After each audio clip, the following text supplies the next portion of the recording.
En el nombre del Padre, y del Hijo, y del Espíritu Santo. Amén. Gracias, Señor, por permanecer con nosotros. Gracias por dirigirnos tu palabra cada día. Llénanos, Señor, de tu Santo Espíritu, para que te conozcamos y te amemos más y más. Asiste, Padre, bondad, con tu presencia a tantas personas enfermas que nos han pedido una oración. A tantas personas fortalécelas en la fe, Señor, que piden una oración por sus seres queridos allí enfermos. Pasa tu mano sanadora sobre todos y cada uno de ellos, Señor. Pásalo, Señor, tú que eres Padre, tú que eres la fuente de la vida, tú que pasaste entre nosotros sanando y curando a tantos enfermos. Gracias, Señor, porque tú sabes quiénes son y cuánto te necesitan. Fortalécelos en la fe y en el ánimo. Los dejamos, Señor, en tus manos y desde ahora te decimos gracias, porque tú estás actuando en ellos. Amén. La primera lectura para hoy está tomada de la carta del apóstol Santiago. Hermanos míos, consideremos ahora los que dicen hoy o mañana saldremos para tal ciudad. Ahí viviremos unos años, pondremos un negocio y nos haremos ricos. Esos no tienen idea de lo que será el mañana. Pues, ¿qué cosa es la vida de ustedes? Una nubecilla que se ve un rato y luego se desvanece. Lo que ustedes deberían decir es esto: si el Señor nos presta vida, haremos esto y aquello. En lugar de eso, presumen de ser autosuficientes, y toda esa clase de presunciones es mala. En resumen, el que sabe cómo portarse bien y no lo hace, está en pecado. Palabra de Dios. Seguimos leyendo en estos días esta excelente carta del apóstol Santiago, donde él nos va dando orientaciones claras, precisas, acerca de nuestro comportamiento como cristianos en cada día. Hoy, ¿qué nos dice el apóstol? Todo apego a una profesión, a una condición social o al propio trabajo se convierte en un absoluto y por lo tanto en un fin, pero deja de ser un medio para poder vivir dignamente como lo desea el Señor.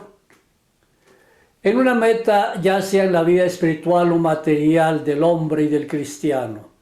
Siendo así, no queda lugar en la mente ni el corazón para abrazar el don de la fe.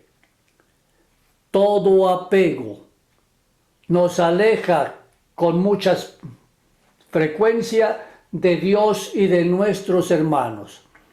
La vida, la atención a Dios y a los hermanos, la disponibilidad para hacer permanentemente el bien, aunque esté más allá de nuestros planes, valen muchísimo más que nuestro trabajo y nuestros proyectos personales. Creo que podemos decir, empresarios, hombres y mujeres que dicen amar la realidad, la coherencia, los hechos. Atención, puedes hacer planes, pero el que es sabio lo somete al juicio de Dios y siempre dirá, haré esto si Dios quiere, si a Él le gusta. Y seguramente que si es el bien, a Dios siempre le gusta que hagamos el bien. Hacer todos los días el bien, hacer todo por amor, nunca a la fuerza. Oramos con el Salmo 48. Escuchen, pueblos todos de la tierra, habitantes del mundo, estén atentos, los ricos y los pobres, lo mismo el noble que el plebeyo. ¿Por qué temer en días de desgracia cuando nos cerca la malicia de aquellos que presumen de sus bienes y en sus riquezas confían? Nadie puede comprar su propia vida ni por ella pagarle a Dios rescate. No hay dinero capaz de hacer que alguno de la muerte se escape. Lo mismo que los necios e ignorantes, también los sabios mueren, y a las manos de extraños van a pasar sus bienes. Gloria al Padre, y al Hijo, y al Espíritu Santo, como era en el principio, ahora y siempre, por los siglos de los siglos. Amén. Dichosos los pobres de espíritu. Proclamación de la buena noticia de nuestro Señor Jesucristo según San Marcos.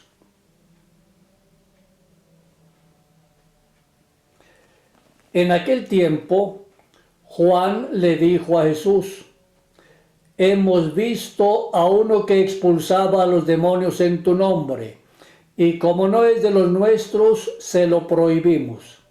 Pero Jesús le respondió: no se lo prohíban, porque no hay ninguno que haga milagros en mi nombre que luego sea capaz de hablar mal de mí. Todo aquel que no está contra nosotros está a nuestro favor. Palabra del Señor. San Marcos hoy nos presenta un hecho que nos invita a nosotros también a reflexionar. ¿Qué hacemos hoy respecto a esta experiencia que vivieron los apóstoles? Juan, en nombre de los otros discípulos, le comenta a Jesús cómo ellos han impedido a uno que no pertenece al grupo de los discípulos expulsar demonios en su nombre.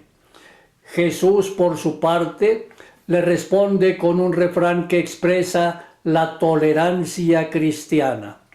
Quien no está contra nosotros, está con nosotros. Quien hace el bien invocando el nombre de Jesús, solo puede hablar bien de él, aunque oficialmente no sea uno de sus discípulos misioneros. De hecho, lo es.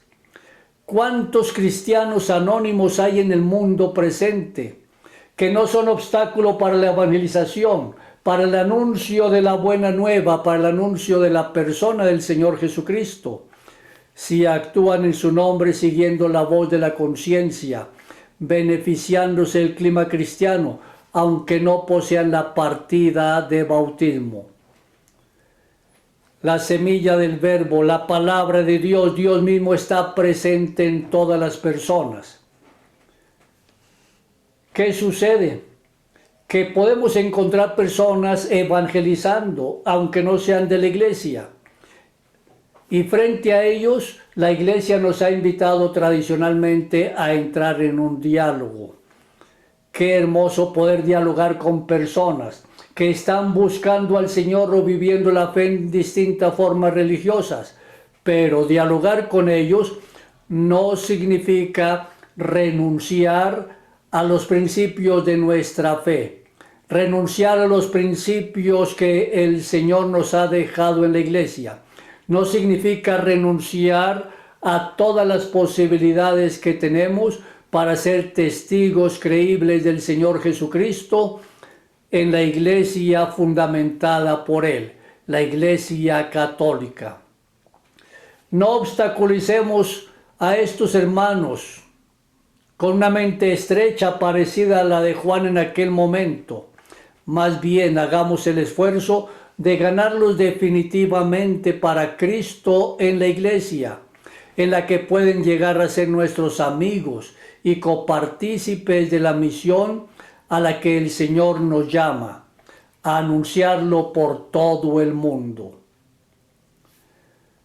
Al respecto podemos leer estos renglones de la Constitución Pastoral Gaudium et Spes sobre la Iglesia en el mundo actual. Es un documento hermosísimo que encontramos en el Concilio Vaticano II y nos habla acerca del diálogo entre todos los hombres.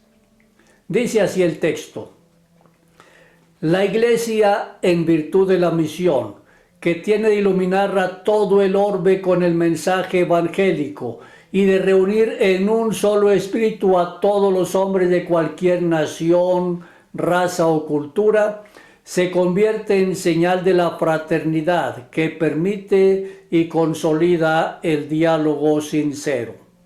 Por eso el Papa nos ha dicho que todos, siendo hijos del mismo Padre Dios, somos hermanos y hermanas, lo cual requiere en primer lugar que se promueva en el seno de la Iglesia la mutua estima, respeto y concordia, reconociendo las legítimas diversidades para abrir con fecundidad siempre creciente el diálogo entre todos los que integran el único pueblo de Dios, tanto los pastores como los demás fieles. Sí, el pueblo de Dios está integrado absolutamente por todos los bautizados.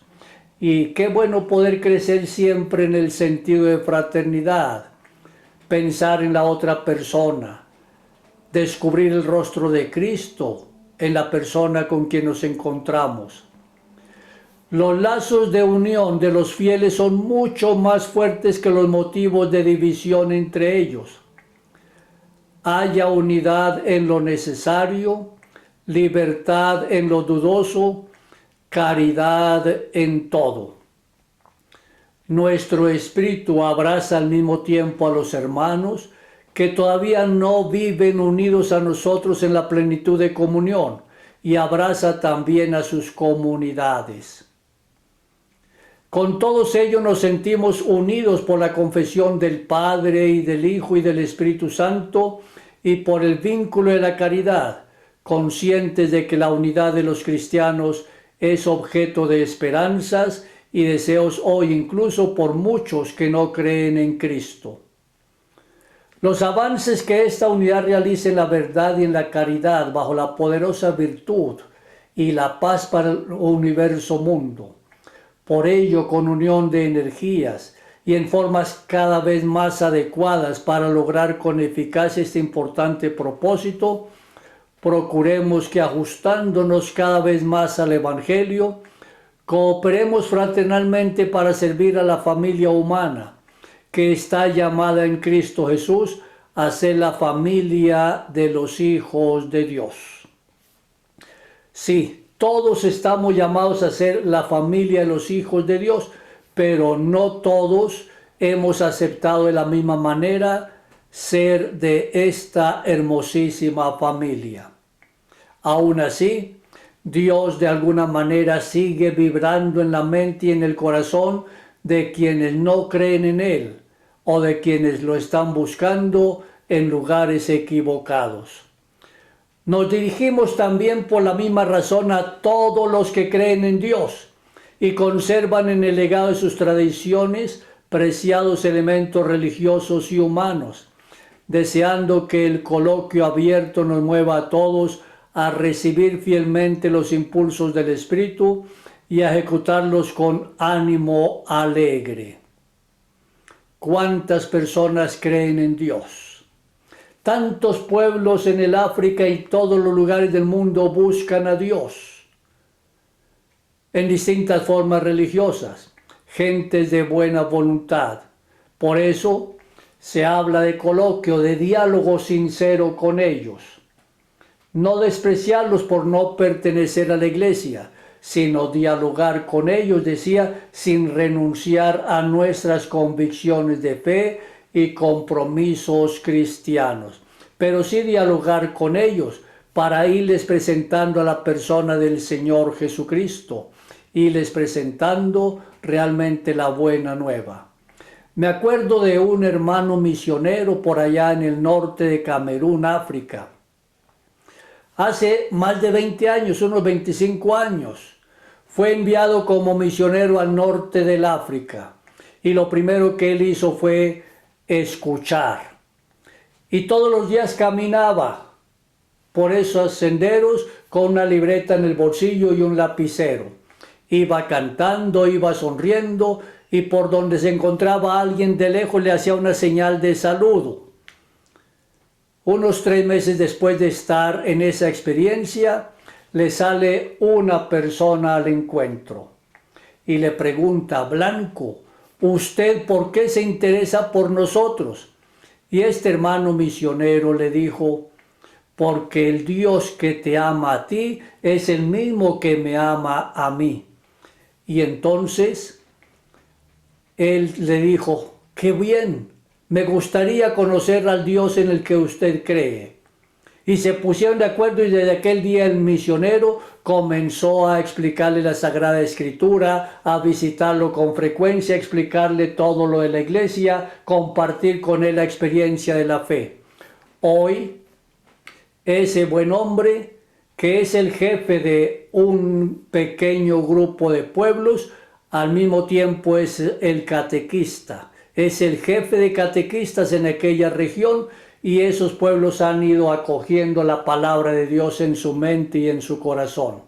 Qué importante ver a la otra persona como alguien a quien Dios llama, a quien Dios espera. El deseo de este diálogo que se siente movido hacia la verdad por impulso exclusivo de la caridad, salvando siempre la necesaria prudencia, no excluye absolutamente a nadie por parte nuestra, ni siquiera a los que cultivan los bienes esclarecidos del espíritu humano, pero no reconocen todavía a Dios como el autor de todos ellos. Ni tampoco excluye a quienes se oponen a la iglesia y la persiguen de varias maneras. Dios Padre es el principio y el fin de todos. Por eso todos estamos llamados a ser hermanos. En consecuencia con esta vocación común, humana y divina, podemos y debemos cooperar sin violencias, sin engaños, en verdadera paz a la edificación del mundo. Es decir, esto nos compromete a nosotros a ser definitivamente testigos creíbles de la presencia viva y salvadora de Dios. Que la Santísima Virgen María, quien de verdad fue el gran testigo, es el testigo por excelencia, con su presencia nos anime en esta hermosísima misión. María Inmaculada, Madre de la Iglesia Auxiliadora de los Cristianos, ruega por nosotros. San Juan Bosco, ruega por nosotros. Que el Señor Dios te bendiga y te favorezca, te muestre su rostro y te conceda la paz, la alegría y la salud. Y la bendición de Dios, Padre, Hijo y Espíritu Santo, descienda sobre ti y permanezca para siempre. Amén.